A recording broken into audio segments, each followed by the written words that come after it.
제가 어린 시절 교회 학교에서 가장 많이 부른 노래가 요한복음 3장 16절이었어요. 하나님이 세상을 이처럼 사랑하사. 여러분들 다 불러보셨죠? 네. 이 노래를 참 많이 불렀는데요. 지금 돌이켜 생각해 보면 그 노래를 부르는 덕택에 요한복음 3장 16절을 외웠는데 사실 어린 시절에 이게 무슨 말인지 모르고 불렀던 기억이 참 많이 나요. 물론 뭐 한국말로 무슨 내용인지는 알지만 이 말씀이 얼마나 심오한 말씀인지는 사실은 잘 이해가 되지 않았습니다. 그런데 나중에 이제 이 말씀이 이런 내용이구나. 그렇게 알게 되어졌죠. 그래서 오늘은 제가 여러분들과 복음이 무엇인지에 대해서 한번 생각해 보는 시간을 갖고자 합니다. 복음이라는 말은 말 그 자체로 보면 복된 소식, 좋은 소식, 굿뉴스를 말하죠. 여러분들의 인생을 살아오면서 어떤 소식이 가장 좋은 소식 혹은 굿뉴스 또 즐거운 소식이었습니까? 제가 한번 생각해 보니까 첫 번째 저는 좋은 부모님을 만난 것이 저한테 복음이었던 것 같아요.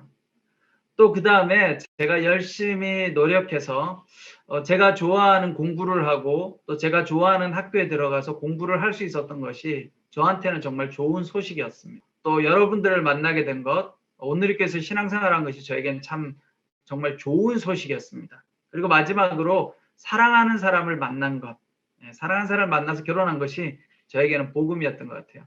아마 여러분들에게도 복음 그러면 좋은 소식, 살아오면서 이런 게 나한테 참 좋은 소식이었어, 이런 것 있으리라고 생각합니다.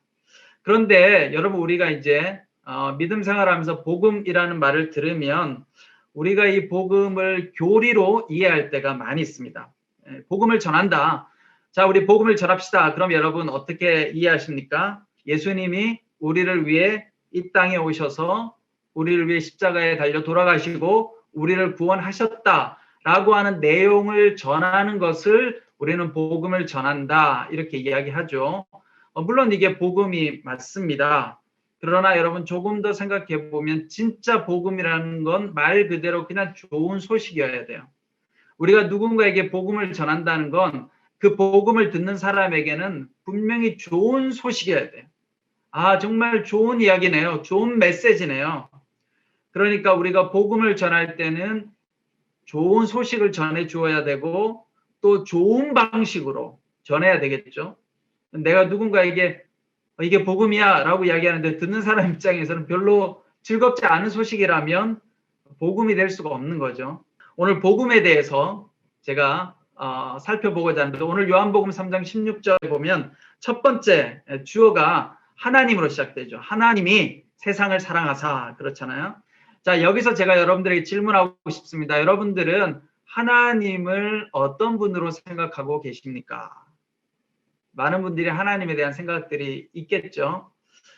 그 신학자 중에 카우프만이라고 하는 신학자가 있는데, 이 사람은 하나님에 대해서 세 가지의 개념을 우리가 가지고 있다, 이렇게 이야기했어요. 첫 번째는 뭐냐면, 많은 사람들은 하나님을 나와 별로 상관없는 그러나 절대적인 분, 지고지순한 분, 그리고 엄하고 율법을 주신 분으로 하나님을 이해하고 있다고 생각합니다. 자, 이런 하나님에 대한 개념은 우리가 무조건 순종하고 따라야 되는 분으로 생각하죠. 두 번째는 이제 많은 사람들이 이런 하나님을 절대적인 분, 그냥 딱 있는 분으로 생각하는 경우가 있고, 두 번째는 하나님은 여러분 우리가 볼 수도 없죠. 그리고 만날 수도 없죠. 대화하기도 쉽지 않죠. 그러니까 하나님을 어떻게 생각하느냐 하면 그냥 하나님은 내가 인식하는 분이야. 어떻게 인식을 해요? 목사님 설교 말씀을 들으면서 하나님은 그런 분이야. 또 성경 공부하면서 하나님이 이런 분이라고 이야기하니까 그래, 하나님은 그런 분이야.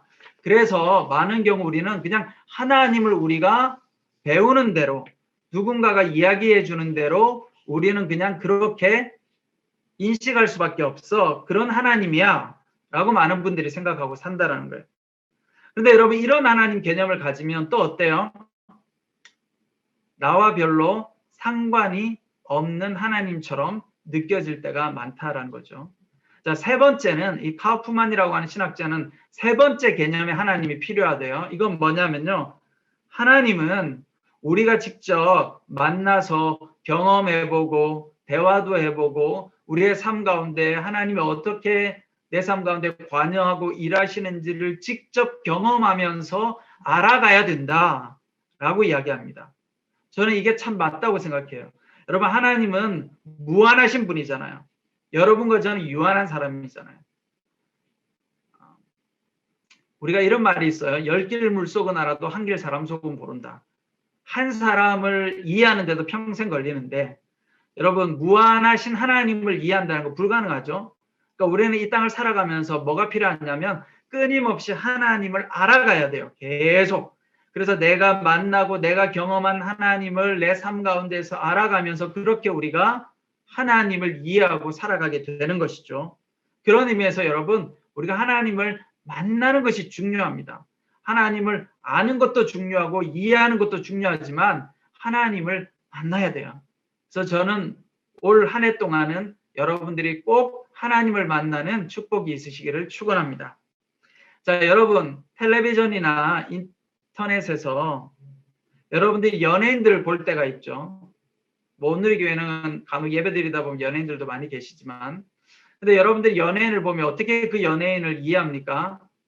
텔레비전에서 보이는 대로, 저 눈에 보이는 대로 여러분들이 그 연예인들을 인식하고 이해하죠. 아, 저 연예인은 이런 사람일 거야 라고 생각합니다. 그런데 여러분 실제로 만나보면요, 다른 경우가 있어요. 제가 여러분들이 아실 만한 연예인 중에 그 개그우먼 오나미 씨라고 아세요?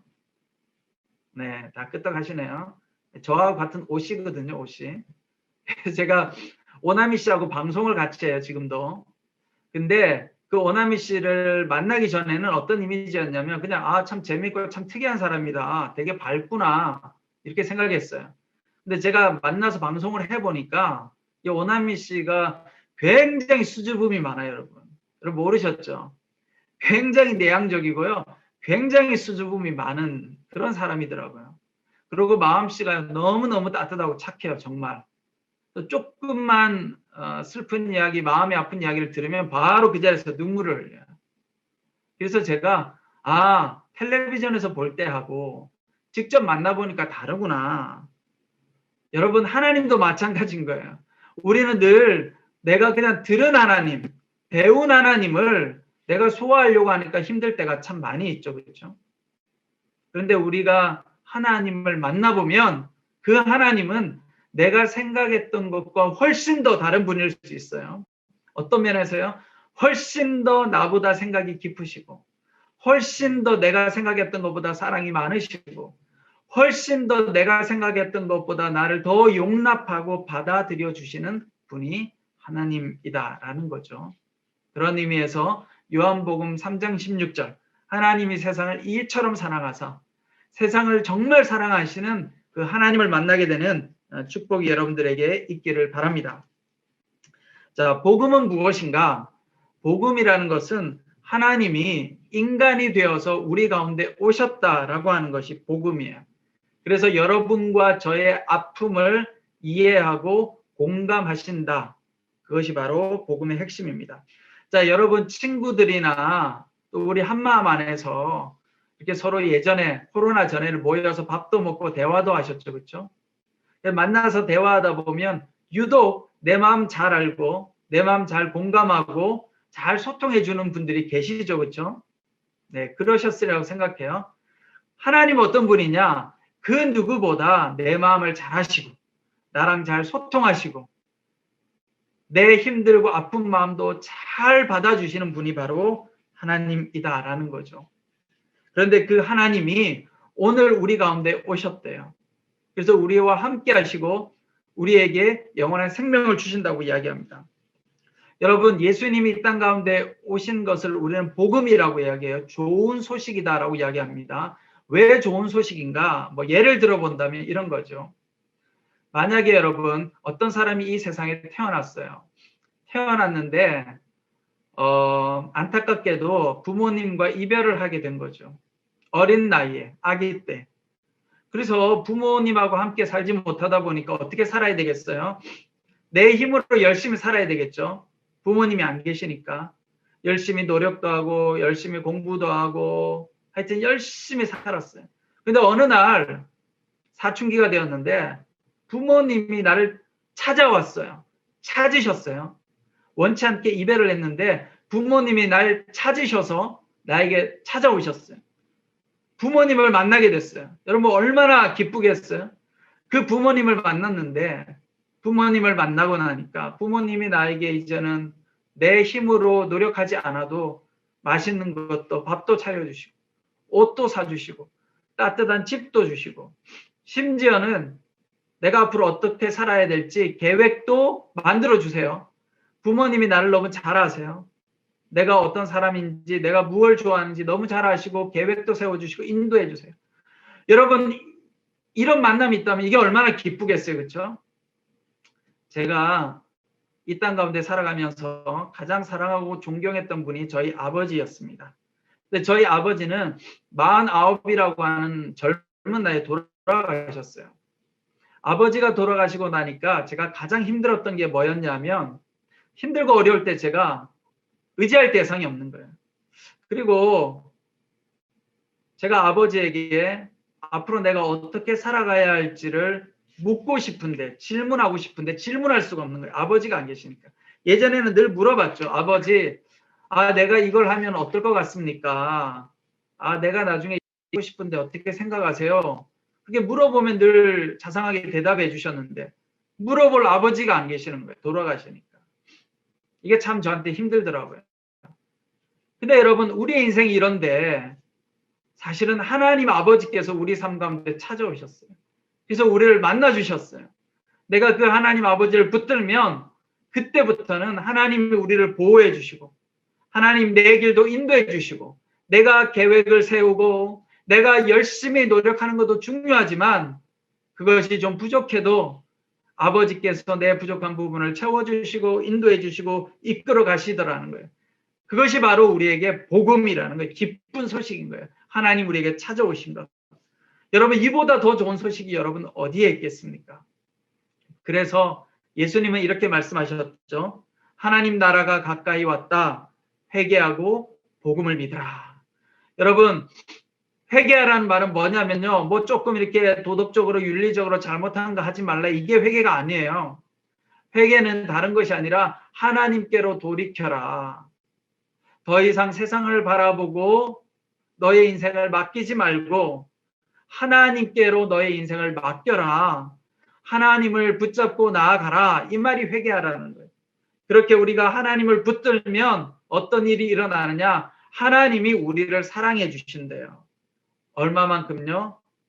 이 세상만큼 우리를 사랑해 주시고 여러분과 저에게 평강의 길로 인도해 주신다는 거예요.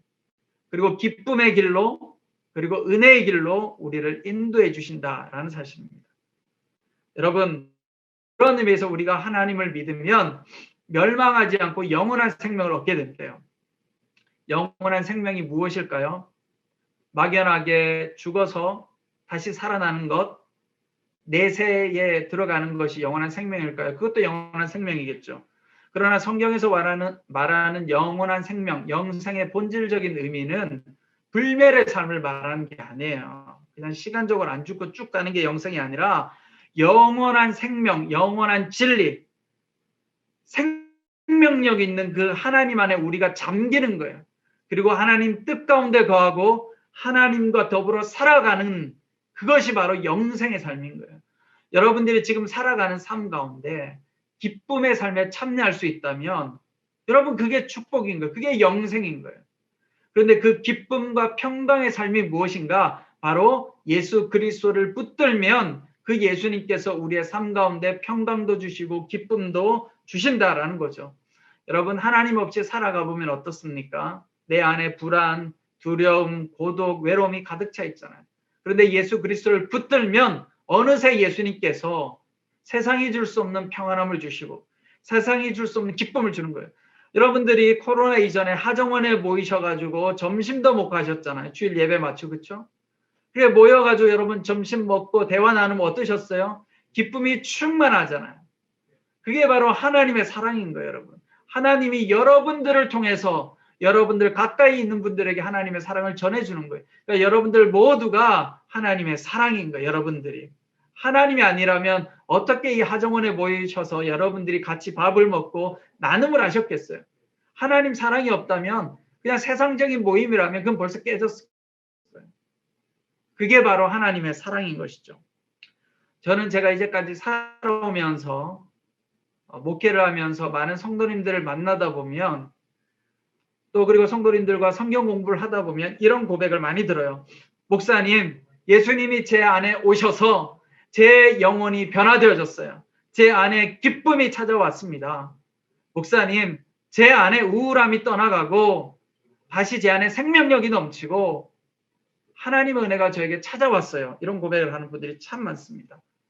여러분, 이렇게 되기 위해서는 우리가 어떻게 해야 되느냐? 믿음을 가져야 돼. 믿음은 무엇이냐? 예수님이 나에게 생명력을 주신다. 예수님만 붙들면 예수님이 나에게 평강을 주신다. 예수님을 붙들면 내 안에 우울이 떠나간다. 라고 하는 믿음이 필요해요. 자, 근데 믿음을 어떻게 가지느냐? 제가 지난주에도 이야기했지만 의지를 가지고 선택하는 거예요. 여러분, 믿음 생활이라는 건 감정의 결과물이 아닙니다. 많은 분들이 감정으로 하나님을 만나려고 생각해요. 나는 예배 드렸는데 별로 감동이 없어요. 난 별로 내 마음속에 감정이 안 생겼어요. 내가 오늘 하나님을 안 만난 걸까요? 아니요. 여러분, 믿음은 감정과 상관없는 거예요. 물론 감정으로 느끼면 더 좋지만 믿음은 감정과 상관없어요. 여러분, 믿음은 우리가 하나님 말씀을 의지를 가지고 받아들이는 거예요. 하나님 말씀을 받아들이면 그 다음에 하나님이 여러분들 삶 가운데 일하시기 시작해요. 그러면 어떤 일이 일어났냐? 내 마음속에도 느껴지기 시작합니다. 그래서 여러분들이 믿음을 가지셔야 돼요. 예수님께서 뭐라고 이야기하셨습니까? 너의 믿음이 너를 구원했다라고 이야기합니다. 예수님이 오셔서 그냥 내가 널 구원할게 라고 말하지 않으셨어요. 항상 예수님은 저의 의지적인 선택을 원하세요. 여러분들이 믿음을 가지시면 올 한 해 동안 복음의 놀라운 능력을 경험하게 될 줄 믿습니다. 제가 마지막으로 우리 지난주에 어떤 성도님이 저한테 카톡을 보내주셨어요. 이런 고백을. 그래서 제가 여러분들한테 읽어드리고 싶어요. 그분이 복음으로 어떻게 삶이 변화되어졌는지 카톡을 저한테 보내주셨는데 제가 잠깐 읽어드릴게요. 이분이 어떤 분인지는 일단 비밀이니까 내용만 여러분 들으시면 됩니다. 샬롬 목사님, 누구누구입니다. 27일 주일 큐티에 기억하게 하려 한다가 3번 반복됨에 잊지 않고 기억나게 하셔서 연락드립니다. 주일 설교 말씀 중 바로의 공주는 미리 예비하신 자라고 담임 목사님 표현하신 것도 마음에 와닿았고요. 목사님 어떻게 들으실지 모르겠지만 이번 1학기 때 극심한 침체기에 빠져 있을 때 9월부터 시작했던 가스펠 프로젝트로 인해 제가 다시 살아났죠. 그래서 제게는 목사님께서 저희 공동체에 오셔서 함께 복음으로 나눔하게 하셨던 것, 저희 힘든 얘기들을 메일로 읽어주시고 힘내라고 꼬박꼬박 답장 주셨던 것, 하나님께서 저 살아나시라고 예비해 두셨던 분이구나 하고 주일 큐티와 예배 때 깨닫게 됐어요. 감사 말씀드리고 싶어요. 제 얘기에 귀 기울여주는 단 한 사람이 있었기에, 그리고 수업 중에 공동체 간의 풍성한 나눔 시간들이 있었기에 물론 복음에 대해 다시 한번 정립하는 계기가 됐던 게 결정적이었고요. 정말 감사합니다. 내일부터 날씨가 추워진다는데 건강하게 잘 지내세요. 여러분, 복음이 들어가면, 복음을 나누게 되면 이렇게 삶의 변화가 일어납니다. 여러분, 복음이 들어가면 공동체 안에 하나님의 능력이 나타나게 되어집니다. 저는 우리 사랑하는 한마음 공동체 여러분들 모두가 다시 한번 예수님을 여러분들 마음에 모시게 되기를 바랍니다. 그리고 여러분들이 서로에게 예수님의 사랑을 나누어주는 대리자 역할을 하시기 바랍니다. 여러분, 예수님은 우리를 통해 일하십니다. 여러분들이 바로 예수 그리스도의 대리자들이세요. 우리 한마음 공동체에 있는 모든 분들이 서로 우리 성도님들을 통해서 예수님을 만나게 되어집니다. 그런 의미에서 여러분 모두가 우리 공동체 안에서 예수 그리스도를 나누고 전하는 귀한 일에 쓰임받게 되시기를 축원합니다. 새해에는 여러분들이 다시 한번 복음의 능력으로 여러분들 삶 가운데 풍성하게 역사하시는 예수 그리스도를 만나 여러분들의 삶에 변화가 있기를 간절히 축원합니다. 제가 기도하도록 하겠습니다. 사랑과 은혜가 많으신 아버지 하나님, 다시 한번 오늘 복음의 말씀을 생각해 봅니다. 주님이 우리 가운데 오셔서 우리를 위해 십자가에 달려 돌아가시고 우리를 구원하셨다는 그 놀라운 소식이 우리 모두에게 구원의 소식이 되게 하여 주시옵소서. 하나님, 우리가 힘들고 외로울 때마다 예수님처럼 우리에게 찾아오는 우리 한마음 공동체 지체들과 성도님들을 통해서 서로가 위로받고 새 힘을 얻고 다시 천국을 맛보는 놀라운 역사가 일어나게 하여 주시옵소서. 예수 그리스도의 이름으로 기도드리옵나이다. 아멘.